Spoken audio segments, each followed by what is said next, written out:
As we all know by now, Minecraft 1.14 is just around the corner. We are seeing the addition of these amazing new Minecraft villages, and this one here is probably my favorite. We have the brand new desert villages, and I love the fact that they are bringing in all of those terracotta colors, all these new bits and bobs that they have with the sandstone walls, and all these extra things are going to make this area super cool to work with, build with, and just play in inside of the whole world. This one right here I found was a really cool village that today I want to show you guys my concept for bringing in a desert village wall to protect ourselves against the pillagers. Previously, we have taken a look at two different wall designs, working first with the taiga village in the spruce forest biomes, and then second working with the oak village, or the plains village spawned in the plains next to the oak forest. And both of those were super fun. You guys were loving those ones, and this is the most requested one that I've seen so far, shortly behind the Savannah village, which we're going to be working on shortly after this. I got a cool idea for that one. But anyways, for today, let's get into it. Being the PvP professional that we are known for here on the channel, and don't mind me missing that arrow shot right there, we obviously can just go fight the pillagers if we wanted to. Just that hand-to-hand combat, destroy them while they got all their crossbows. Definitely not the first monster I've ever killed inside of this world. But beyond that, like it could be, this is a way we could solve this one, guys. We could do this, but that's not very fun. I like building, that's what I'm good at, and I think we can come up with something better here. Taking a look at this village, we can see that the whole desert village we found here is in a very straight line. It's actually very rectangular, and I think we can take advantage of that while we're trying to build up our big wall around the village here. So with that, let's start building. For today's wall design, I wanted to go with more of a grid pattern here. So we're gonna have 5 long wall segments basically and combine these together here, so it looks a little bit more established than anything else we've done previously. So quickly there, that's just a little bit of an example of what these wall segments are going to be looking like. We're going to be seeing this plenty more times because we got to go all the way around this massive village here. I thought that'd be good to start ourselves off with just plotting things out here, getting that base design. And I'm thinking on the corners, we're going to do little circular towers with like a 3x3 middle. So it's going to be overall about a 5x5 structure on the corner for all the different towers. Then we're going to have a few gates dotted in here, probably on both ends of the different areas. I'm not too sure on that one yet. I was thinking it'd be kind of cool to just have 2 entrances instead of 4 entrances. We have some natural roads leading out of this area that I wanted to use with, so we are going to be just throwing those guys in here for now, and it doesn't quite line up perfectly here on the corner for this one, but it's enough to work with.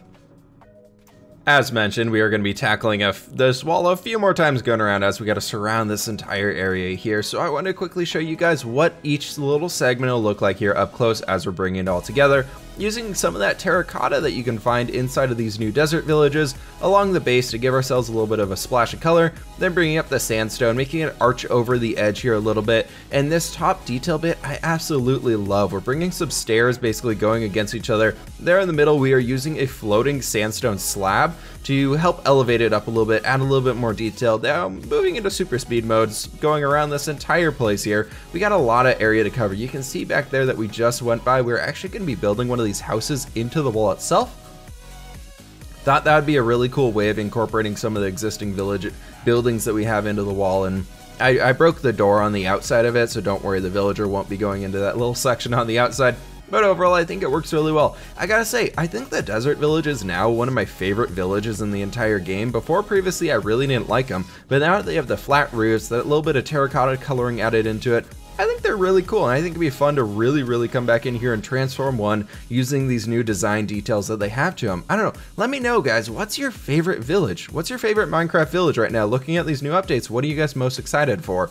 Coming into all these, I'm super curious to hear what you guys got to say on that one. But what we want to do here to add ourselves a little bit of color to the top of the wall as well, seeing as the way a lot of these structures, and there's a little bit of a pillar thing in there with a torch on it, where it's basically 2 of the smooth sandstone, and then on top of that they have a terracotta block and then a torch on top.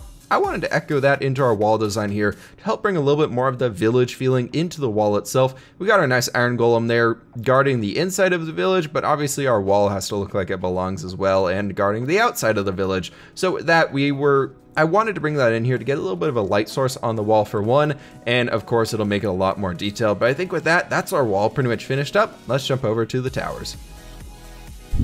Taking a look at the tower, I wanted to throw a tower on every single corner of this area because I felt like it would fit with that kind of rigid like design regiment that we're going for here. Everything is very straight lines, everything here is very consistent, so I want to keep up with that. We're taking basically a reworked version of one of the towers I built back in our survival world over in Papyrus, and retrofitting that to make it look a little bit better and belong more inside of this village, bringing a little bit of the red sandstone here for a little bit of extra splash of color, because I thought that the terracotta looks great, but we don't have slabs and stairs of terracotta, so I want to bring a little bit more of that orangey color into here to make it just fit a little bit better, I guess.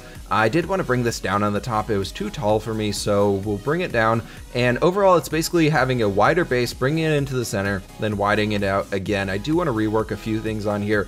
I love the idea of this one. I think it's a little too skinny now that I'm looking at it in the end, but overall, I think it was pretty good. I think we have a good design up for this one.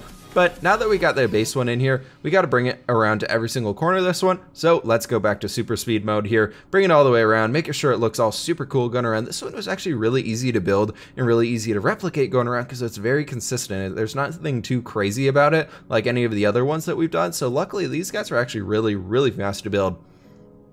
After I got the first one figured out, I think I built this second, third, and fourth in the same amount of time that I built the first one in here. So just initially coming up with that design took a little while, but each one of these took, in creative mode granted, took probably about like less than 5-6 minutes to build them, which was really cool to see.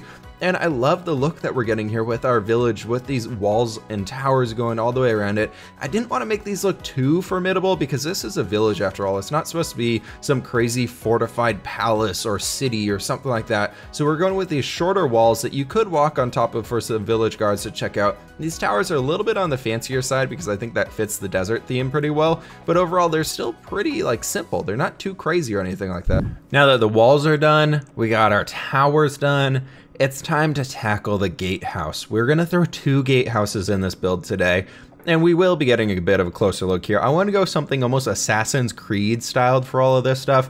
I felt like we could have a portcullis gate there in the front for something that'd be really defensible for all of this. And then along the back, I wanted to use like a wooden wall, similar to what we've been doing previously, as a way that we could actually seal in the village so the pillagers can't get inside here. Because the portcullis, obviously, we could redstoneify this if we knew how to do that, but I don't know how to do that. So we gotta go with some rudimentary way of, actually putting a door into this place so that we can have somewhere for our villagers to get in and out, or people to get in and out safely that the pillagers can't follow. So we have to have that gate there on the back. Overall, this is basically a way that we can look like we can control that portcullis gate. Overall, trying to make sure that this looks similar to the wall design, similar to the city itself, and really works for us here. I like the end result that we came up with. I thought it was pretty creative. I thought it was pretty cool. We have some murder holes in here that would be really great for once the pillagers are down in that area. You drop some lava on them or something like that and quickly get them out of here. I know it's all wood, but it's fine. Don't worry about it. Just ignore it, turn fire tick off, and then it'll work great, I promise. Or you could drown them in water, I guess, if you wanted to be more sustainable. Coming over here to the backside, we're going to be building up a second gate because, as I mentioned, we're going to have 2 of them here. This is the closest I've ever gotten to killing one of the villagers while doing these videos, but I made sure I didn't do it because that guy was constantly on the way down there. I don't know if you can see that little blacksmith running around there. He was bugging the heck out of me here, this whole thing, but we got it done. This one looks pretty cool. I love using the terracotta in these builds. I thought the terracotta was a great accent block. I wanted to dot it along the corners of these. As you can see on the corners, we're using it like every other block, almost going up and down these things. Now to test it. The pillagers can attack, they run all the way up here, and they run right into that portcullis area as I was talking about previously, and this gives us a great opportunity to drop lava on their head, which works out great. They all get lit on fire. We don't really have to worry about any of them. All the pillagers are too stupid to run away because they're so fixated on the villagers that are hiding behind the wall there. So it's a great way you can actually defend this area. It works super well. Didn't take any damage at all. I didn't even have to jump down there to fight them off or anything like that. The lava did everything we could possibly need it to do. So I think this wall is a success with this one. Now that our wall is a success, I wanted to come in here and detail the inside of this area a little bit. That little farm plot that we're looking at there, I thought would be a perfect spot to add in an oasis. It was kind of this dip down area that looked like it naturally would be holding some water in it inside of the desert. So I wanted to fill that area in there, dig it down a little bit more, and turn that tiny little 8 blocks or whatever of farmland that we had previously into something there where we can plant some wheat, we can plant some melons. I don't know why melons would be in the desert, but yeah, I thought it'd be a good idea.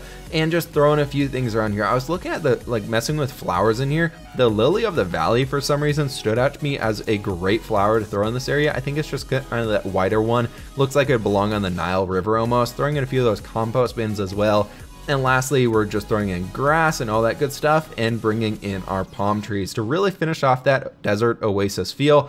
I thought this one turned out pretty great. I think I got to work on my palm tree design here a little bit more, but I just thought as an extra fun little detail to add in here to the end of our village wall upgrade little thing here for our desert village. I thought it worked out great. Just this extra little bit of life added into the corner of it can really change it all. I want to do the whole thing, but unfortunately I ran out of time. And with that, our minor transformation of a desert city here, mostly building up the walls, some towers on the corners, and a gatehouse is now complete, and we were able to protect our little Fletcher dude over here from all the pillagers. I really hope you guys have enjoyed this episode. It's been so much fun working on this one. I want to give you guys a little bit of a ground eye view while we walk through the city here. From the inside, we could use a little bit more work making the wall look better. To put it plainly, we can make the wall look a little bit better. Overall, I'm really happy with this one. I had a great time coming through here, adding in the little Oasis area. There will be a world download available for this one. We are on 19W08B right now, so if you guys want to check out this world, this is a snapshot world. You guys can download that one below. Thank you all so much for watching today's episode. Let me know what you all would like to be seeing moving forwards. I know we have a lot of other ones on the table right now. Currently, I am looking into doing either a jungle village creation. So what would a jungle village look like? I know a lot of people have done that, but I think I got an interesting spin that we could throw on that. Or looking at the swamp villages, what we could create out of a swamp village, since neither of those exist in the game, but the villagers definitely exist with those skins for those areas. So I'm gonna actually throw a poll up in the upper corner here in the upper right hand corner. If you guys want to check that out, there'll be a few options in there for builds we can move to next for these little time-lapse videos here. So thank you all so much for the support. Please hit that like button if you did enjoy it. It means a heck of a lot to me and it really helps the channel grow, so I appreciate it from every single one of you. Please hit that subscribe button if you are new and if you're enjoying everything you're seeing here, and I will catch you on the flip side.